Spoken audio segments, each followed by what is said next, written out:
নমস্কার বন্ধুরা, কেমন আছো তোমরা? সন্ধেবেলা বসে আছি, ভাবলাম একটুখানি চপ করে খাই। দারুণ স্বাদের একটা টেস্টি চপ বাড়িতে খুব সহজে বানিয়ে নিলাম। বাড়িতে সোয়াবিন ছিল, সোয়াবিনগুলোকে একটুখানি, কোনো তো ব্যাপার না, একটু গরম জলে দিয়ে দিলেই সোয়াবিন হয়ে যায়। আর মাইক্রোওভেনে দুটো আলু সেদ্ধ করে নিলাম। সোয়াবিনটা হাত দিয়ে এরকমভাবে ম্যাশ করে নিয়েছি। এবারে এর মধ্যে দিয়ে দেব পেঁয়াজ কুচি, আদা রসুনের পেস্ট, লঙ্কা কুচি, আর দেব কর্নফ্লাওয়ার। দিয়ে এবার ভালো করে এটাকে মেখে একটা মণ্ড বানাবো। অবশ্যই নুন, মিষ্টি, লঙ্কা গুঁড়ো দেবো, আর দিলাম ডার্ক সোয়া সস। সোয়া সসটা দিলে না একদম সোয়াবিনের গন্ধটা চলে যায়, দারুণ স্বাদের খেতে লাগে। এবার এর মধ্যে সমস্ত কিছু দিয়ে একসঙ্গে ভালো করে মেখে নিচ্ছি।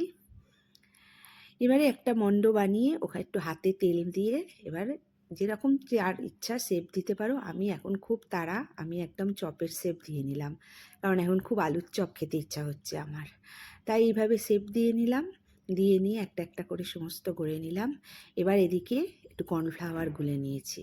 এবার কর্নফ্লাওয়ারের গোলায় ডুবিয়ে আমি এই চপগুলোকে এইভাবে, দেখো, হালকা একদম, মানে তেলও কম, সুন্দর লাগলো খেতে। এখন সন্ধেবেলা নিয়ে বসে পড়লাম। তোমাদের কেমন লাগলো বন্ধুরা?